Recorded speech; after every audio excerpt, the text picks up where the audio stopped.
नमस्कार। कल अपन पढ़ रहे थे सीनेट के कार्य एवं शक्तियाँ। ठीक है, कुछ अपन ने पढ़ी थी शक्ति, विधायी शक्तियाँ, कार्यपालिका शक्तियाँ और न्याय संबंधी शक्तियाँ। तो न्याय संबंधी शक्तियाँ जो अपन ने पढ़ी थी वो अभी पढ़ी नहीं है, आज पढ़ रहे हैं। उसमें न्यायिक क्षेत्र में सीनेट की शक्ति बड़ी महत्वपूर्ण है। सीनेट को संविधान में क्या है, राष्ट्रपति, उपराष्ट्रपति और सभी असैनिक अधिकारियों को महाभियोग द्वारा देशद्रोह, रिश्वत तथा गंभीर अपराध के कारण हटाने का अधिकार होगा। किसको होगा? सीनेट को। अभियोग लगाने का कार्य प्रतिनिधि सभा का है। सीनेट महाभियोग की जांच न्यायालय की हैसियत से करेगा। ठीक है ना। ऐसे अवसरों पर वह न्यायिक प्रक्रिया के सभी कार्य जैसे आदेश जारी करना, गवाहों को बुलाना, उन्हें शपथ दिलाना आदि करती है। जब अमेरिका के राष्ट्रपति पर महाभियोग चलाया जाएगा तो उस समय सर्वोच्च न्यायालय का मुख्य न्यायाधीश सीनेट की अध्यक्षता करेगा। यानी सीनेट की जो शक्ति न्याय से संबंधित बताई गई है, वह बताई गई है कि वह क्या है, राष्ट्रपति और उपराष्ट्रपति सभी असैनिक अधिकारियों को महाभियोग द्वारा देशद्रोह या रिश्वत तथा गंभीर अपराध के कारण भी हटाने का सीनेट को ही एक वो दिया गया है, अधिकार दिया गया है। इसलिए सीनेट महाभियोग की जांच भी करेगा और उसको न्यायिक प्रक्रिया के द्वारा आदेश जारी करना, गवाहों को बुलाना, उन्हें शपथ दिलाना, ये सारा कार्य न्यायाधीश सीनेट की अध्यक्षता में ही करेगा। तो किसी भी व्यक्ति को सीनेट की उपस्थित और मतदान करने वाले सदस्यों को 2/3 बहुमत के बिना दंडित घोषित करने का अधिकार न होगा। जिस व्यक्ति को दोषी घोषित किया जाएगा उस पर देश के कानून के अनुसार मुकदमा चलाया जा सकेगा। यानी ये सीनेट के द्वारा ही इस तरह का कार्य और किया जाएगा। तो न्याय से संबंधित जो शक्ति है वो किसके पास है? सीनेट के पास है। इसीलिए सीनेट को संसार की सबसे ज्यादा शक्तिशाली सदन माना गया है। अगला है निर्वाचन संबंधी शक्तियाँ। यानी सीनेट द्वारा राष्ट्रपति और उपराष्ट्रपति निर्वाचन में डाले गए मतों की गिनती कौन करता है? सीनेट परिणामों को घोषित करती है। और यदि उपराष्ट्रपति पद के लिए किसी भी प्रत्याशी को निरपेक्ष बहुमत प्राप्त न हो तो सीनेट पहले 2 प्रत्याशियों में से एक को उपराष्ट्रपति चुनती है और इस हेतु प्रत्येक सीनेटर का एक मत होता है। जिस प्रत्याशी को निरपेक्ष बहुमत प्राप्त हो जाता है वह उपराष्ट्रपति घोषित कर दिया जाता है। यानी अगली शक्ति क्या बताई है? निर्वाचन संबंधी शक्तियां बताई है। वो भी किसके पास है? सीनेट के पास बताई है। शक्तियों के कारण ही सीनेट का अधिक महत्व है। लास्की कहता है कि विधायी क्षेत्र में केवल सीनेट का ही महत्व है और जनता उसकी ओर ध्यान देती है। लॉर्ड ब्राइस ने कहा है कि सीनेट शासन में आकर्षण का केंद्र है। एक ओर तो वह प्रतिनिधि सभा की लोकतंत्र की आकांक्षा को और दूसरी ओर राष्ट्रपति की राजतंत्र की महत्वाकांक्षा को रोकने के लिए महत्वपूर्ण सत्ता है। यानी ये है, कौन बोलते हैं? राजनीतिज्ञ बोल रहे हैं। प्रोफेसर लास्की के शब्दों में है कि अमेरिकी सीनेट विश्व के समस्त उस सदनों से अधिक सफल संस्था रही है और अमेरिकी राजनीतिक व्यवस्था में तो ये विशिष्ट रूप से सफल रही ही है। तो इसलिए आपने जो ये सीनेट के शक्ति पढ़ी है, ये विभिन्न प्रकार की शक्तियाँ हैं। आज अपन पढ़ रहे हैं कि प्रतिनिधि की तुलना में सीनेट की शक्तिशाली होने का कारण, सीनेट शक्तिशाली क्यों है प्रतिनिधि के बजाय। अमेरिका का दूसरा सदन जो माना गया है वह पहला सदन क्या है? प्रतिनिधि सदन, और दूसरा सीनेट माना गया है। सीनेट को अत्यधिक शक्तिशाली, संसार का सबसे शक्तिशाली क्या माना है? सदन माना गया है। तो इसके अंदर क्या बताया गया है कि पहला क्या? संविधान निर्माताओं की इच्छा।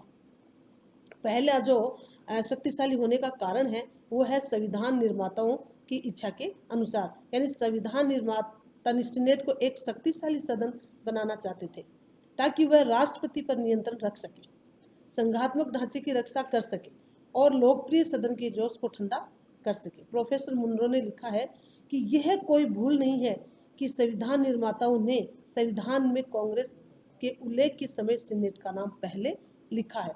तो यानी संविधान निर्माताओं की यही इच्छा थी कि वह क्या करे? राष्ट्रपति पर नियंत्रण रखे और संघात्मक ढांचे की रक्षा कर सके। इसलिए सबसे पहला कारण है संविधान निर्माताओं की इच्छा थी कि सीनेट को सर्वोपरि माना जाए, सबसे शक्तिशाली सदन माना जाए। दूसरा जो कारण है वो लंबी अवधि।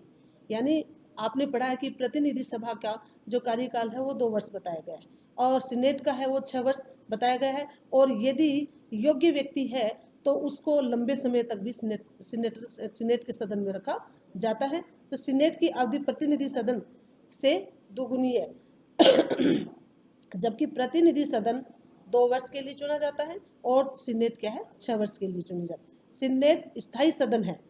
प्रतिनिधि सदन के सदस्यों को अपने चुनाव के बाद ही अगले चुनाव की चिंता लग जाती है, क्योंकि हमें हटना है और 6 वर्ष तक अपने, और सीनेट क्या है कि 6 वर्ष तक अपने चुनाव पर कोई चिंता नहीं जताता है। प्रोफेसर लास्की के अनुसार, लास्की क्या बोलता है कि सीनेट की लंबी अवधि यदि उसमें योग्यता है तो वह विशाल व्यक्तित्व उत्पन्न करने का अवसर देती है तथा वह प्रतिनिधि सभा के साधारण सदस्य के मुकाबले में अच्छे और विस्तृत दृष्टिकोण से समस्याओं पर विचार कर सकता है। तो दूसरा जो कारण बताया है वो है लंबी अवधि, यानी सीनेट की क्या है अवधि लंबी बताई गई है, इसलिए इसका प्रतिनिधि सदन की तुलना में अधिक शक्तिशाली होना संभावित है। सीनेट अगला कारण है सीनेट एक गौरवशाली संस्था। अपने महत्वपूर्ण शक्ति के कारण सीनेट एक गौरवशाली संस्था बन गई है। अमेरिका के राजनीतिक, क्योंकि यह एक महत्वाकांक्षा रहती है कि वे सीनेट के सदस्य बने।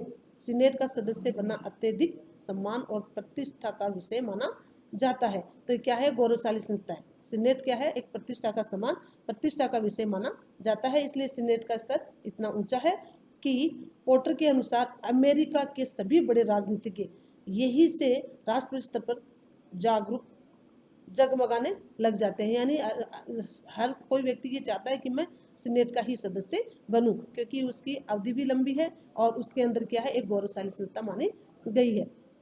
सीनेट का प्रत्यक्ष निर्वाचन, आजकल सीनेट का प्रत्यक्ष निर्वाचन होता है तथा सीनेट के सदस्य जनता के प्रतिनिधि माने जाने लगे हैं।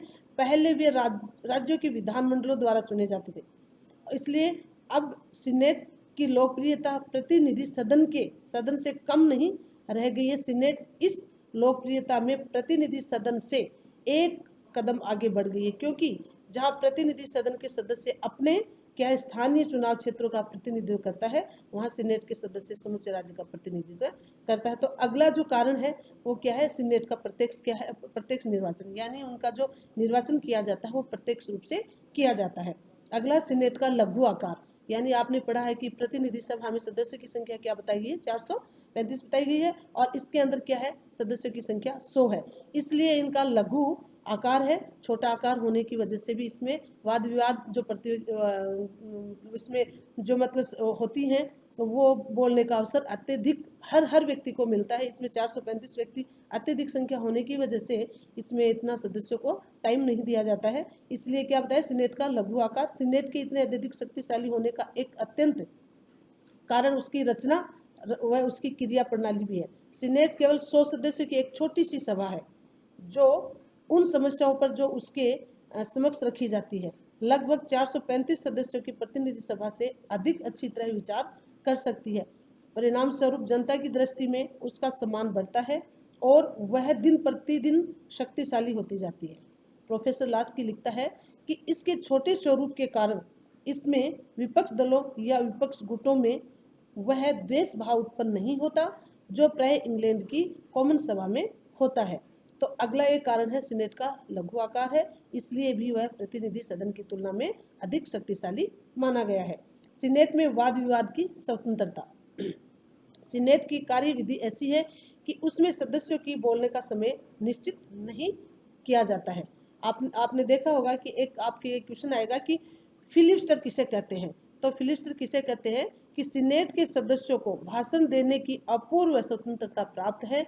कोई भी सदस्य जब तक चाहे अमेरिकी सीनेट में बोल सकता है, इस प्रकार उसके बोलते रहने की शक्ति को क्या कहते हैं फिलिबस्टर कहा जाता है। ये आपके छोटे क्वेश्चनों में से आएगा। फिलिबस्टर इसीलिए उसी को कहते हैं। तो जहाँ वहाँ कोई भी सदस्य कितनी ही समय बोल सकता है, इसको फिलिबस्टर कहा जाता है। परिणाम स्वरूप यहाँ विषयों पर विचार अधिक पूर्णतः के साथ होता है और सीनेट के बोलने के लिए अधिक समय मिल जाता है। इसलिए क्या होता है प्रतिवादी शक्तिशाली और सीनेट का क्या है सदस्य बनना पसंद करता है। यानी अगला जो आपको कारण बताया है कि सीनेट वाद विवाद की स्वतंत्रता, यानी सीनेट को बोलने का है वो मौका अत्यधिक दिया जाता है, इसलिए भी ये है लोकप्रिय, यानी व्यक्ति के सीनेट का ही एक क्या है सदस्य बनना पसंद करता है।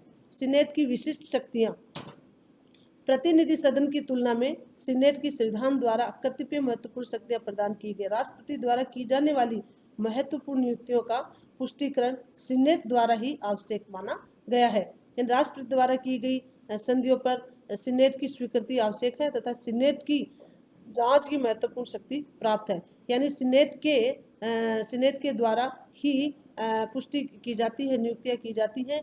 जिस तरह से मतलब राष्ट्रपति द्वारा की गई सभी संधियों पर सीनेट का क्या होता है, स्वीकृति आवश्यक मानी गई है। मेडिसन के शब्दों में वह जनता की रक्षा उसके शासकों में करती है, जनता की रक्षा उसके कानून से करती है तथा जनता की रक्षा अपनी स्वयं की कुभावनाओं से करती है। तो इस तरह से आपने जो प्रतिनिधि सदन की तुलना में सीनेट शक्तिशाली होने का कारण पढ़ा है। सबसे पहला कारण था कि संविधान निर्माताओं की इच्छा थी कि इसलिए वह राष्ट्रपति के ऊपर क्या नियंत्रण रख सके, इसलिए सीनेट को शक्तिशाली बनाना अति आवश्यक माना गया है। अगला है लंबी अवधि। इसकी क्या है, सीनेट की अवधि लंबी मानी गई है, 6 वर्ष का कार्यकाल बताया गया है। और प्रतिनिधि सभा का 2 वर्ष का कार्यकाल, इसलिए भी वह क्या है, शक्तिशाली होने का एक विशेष कारण है। सीनेट एक गौरवशाली संस्था है और सीनेट का प्रत्यक्ष क्या होता है, निर्वाचन को प्रत्यक्ष रूप से किया जाता है। इसलिए इत्यादि इन तरह है कि जो आपने जो कारण के पढ़े हैं वो सीनेट का शक्तिशाली कारण बताया गया है। प्रतिनिधि सदन में 435 सदस्यों की संख्या बताई गई है और सीनेट में क्या है, 100 सदस्यों की संख्या बताई गई है। इसलिए वाद विवाद करने के लिए सीनेट के सदस्यों को अधिक से अधिक समय दिया जाता है। इसलिए वह सीनेट का सदन है वो सबसे संसार में शक्तिशाली सदन माना गया है।